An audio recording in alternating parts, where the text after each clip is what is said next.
case, I congratulate you. That's exactly because, you know, Europe is a much different place than it was just 5 years ago, 10 years ago. And they've got to get their act together. If they don't, you're not going to have Europe anymore as you know it. And you can't do that. This is a magnificent part of the world, and you cannot ruin it. You cannot let people come in here illegally. And what happens is there'll be murderers, there'll be drug dealers, there'll be all sorts of things that other countries don't want.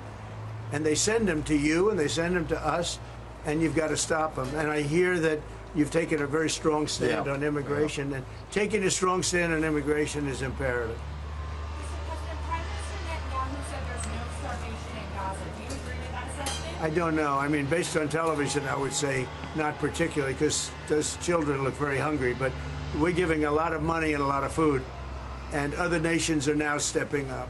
I know that this nation is right It's here. a humanitarian crisis. Right. It's an absolute catastrophe.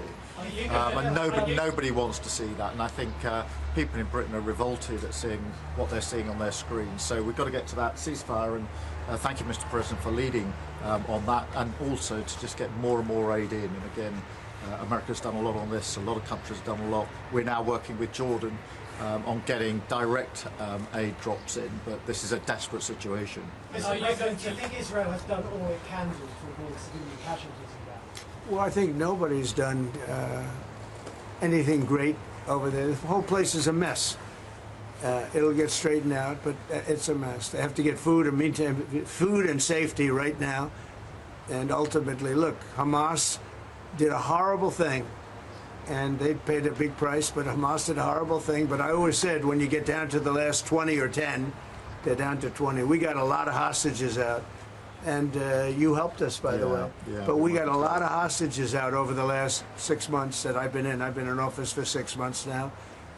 And these hostages have been, I mean, many of them have come to the Oval Office, and they've thanked me so profusely. I said, you don't have to thank me. I did what I have to do. But I always said, when you get down to the final 20, they won't release them, because that's like their shield. Very unfair. And so something's going to have to be done. And they were really unwilling to talk. But I've said that. You'll get down to the final 10 or 20. It turns out to be 20. I thought that would be the number. I said, they're not going to be dealing with us. And, you know, many of the hostages are now dead. You know that. And parents come up to me. A woman came up to me 2 weeks ago. She just wants her son back. And I said, how's he doing? My son's dead, sir, but he's with them, and we want the body. She wanted the body of this young boy, of her young, beautiful son, just as much as if he were alive. It was just as important. There was no difference. And it's a tragic situation, frankly. But we got a lot out, and now possibly the fight will have to be a little bit different. But they have totally changed now. They don't want to give hostages. Very unfair. You have 20 living people, in this case living. You have many dead people, too, that they want to get a long time as well. Yeah, they have 20 living people. And I told Israel, I told Bibi that you're going to have to now maybe do it a different way. Do you think a ceasefire is even possible, Mr. President? Yeah, a ceasefire is possible, but you have to get it. You have to end it.